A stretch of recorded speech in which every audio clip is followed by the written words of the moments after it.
Hi guys and welcome back to my channel, Lisa Cocinera. And for today's video ay magluluto tayo ng ating paboritong gourmet tuyo.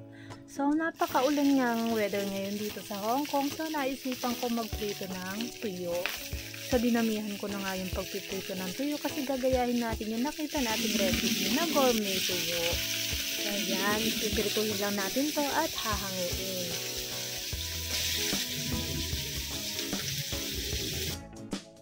So ayan nga, ganyan napakarami nating naipritong tuyo. So bali ang gagawin natin ay tatanggalin natin yung ulo, ang kanyang kaliskis, tapos tatanggalin natin yung kanyang meat, ihiwalay natin sa tinik. Tatanggalin natin yung tinik ng tuyo. O siya, at matrabaho nga pala to, himayin ko muna ang aking tuyo.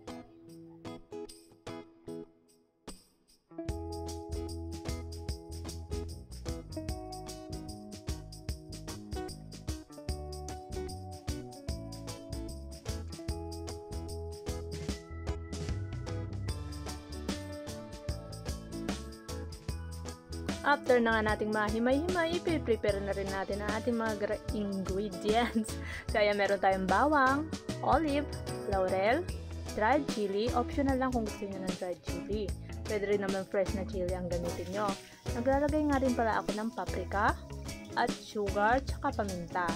Sa nakikita nyo naman, medyo marami yung oil na ginamit natin dyan. Pwedeng kahit ano na oil, vegetable oil nga lang pala yung ginamit ko dyan. And then pa-fry natin yung ating garlic hanggang sa lumabas yung kanyang aroma at medyo mag-brown ng bahagya ang ating garlic. So maya natin ito haluin para hindi masunog. So at that point, nilagay na nga natin itong ating olive. Hiniwa ko lang siya ng bilog-bilog, ganyan.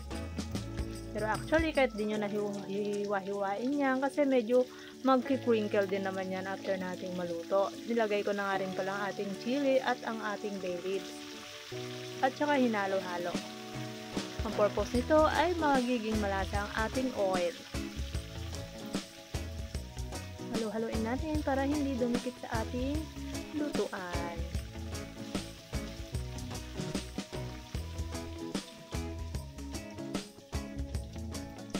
At this point, maglalagay na tayo dyan ng ating paprika at ang ating dinurog na paminta.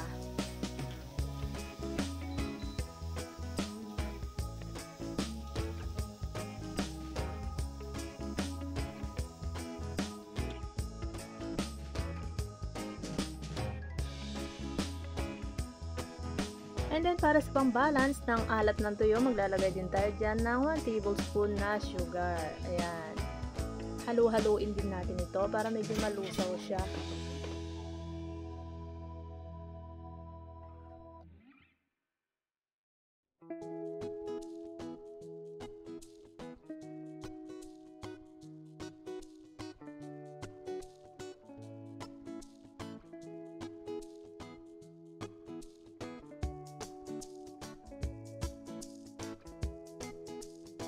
So, kung ganyan na yung kulay ng ating oil, it means napunta na dyan yung mga lasa ng ating mga nilagay na pampalasa.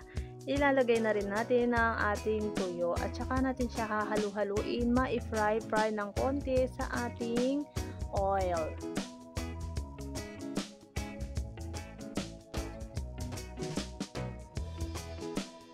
Sa pagluluto naman, make sure na hindi lang ito masusunog. Bali, ang naging basihan ko, naluto na ang aking nilulutong gourmet tuyo.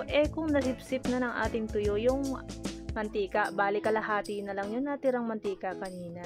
Nakikita nyo naman. Ayan. So, talaga namang napakabango nito ang ating gourmet tuyo. At this point, papatayin ko na ang apoy at hayaan ko muna itong lumamig ng bahagya at isasali na natin sa ating garapon para naman mas matagal natin itong mauulam. Sa every time mag-cravings tayo ng tuyo, ay may nakaready na tayo na tuyo. So, yun lamang. Maraming salamat sa panonood at huwag niyong kalilimutang mag-like, comment, share, and subscribe. See ya!